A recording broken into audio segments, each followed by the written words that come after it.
Ngayong araw nga pala guys, ito kakain tayo dito sa Yuans. Ito lang yan sa Apayao, Santa Marcela. Guys, kung gusto nyo kumain dito sa Yuans Pansiteria, napakasarap nito guys. Bali yung mga sangkap niya guys, 4. Meron siyang gulay, meron siyang pork beef. Pork beef ba lahat? Tsaka ano. Tapos meron siyang, kompleto dyan guys, panoorin nyo na lang yung video guys. Tapos meron siyang meron siyang chicharon bulaklak. Ayan guys. Napakasarap niyan guys. Kung titingnan nyo siya, napakasarap niya talaga. Kasi sarap po siya. Ganoon siya guys. Aray mo. At saka ayan guys. Makikita nyo ako dyan guys. Napakasarap talaga.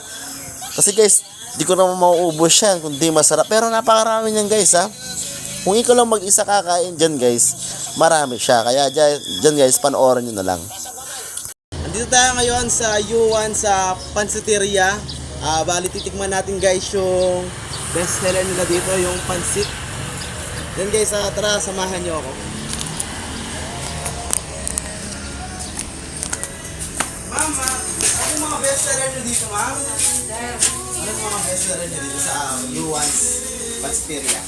Hi sir. Hi sir, good morning. Sir, pwede mo magtanong sir, ano pong mga best seller nyo dito? Ito po yung ano namin sir, yung menu namin sir. Ang best seller po namin sir is yung 150 set kasi super special na po siya. Ito po yung best seller nyo, itong 150 super special. Tapos, ayun naman guys, yung 120 special pansit cara beef.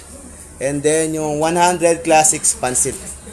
Sir, ano pong location nyo dito sir? Dito, located po kami dito sa ano sir, San Isidro Sur, yung Apayao sir. Po, San Isidro, Apayao. Ayan sir, dito lang po pala yan sa San Isidro, Apayao. Kung gusto nyo kumain dito guys, punta na kayo dito sa Yuans. Ayan, Pansiteria. Bali guys, ito yung pansit nila dito, yung best seller nila guys. Ayan guys, anong tawag dito lab?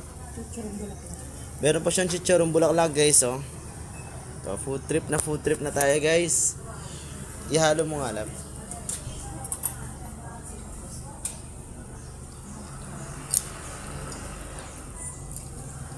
Ayan guys, napakasarap ito guys. Tingnan mo naman.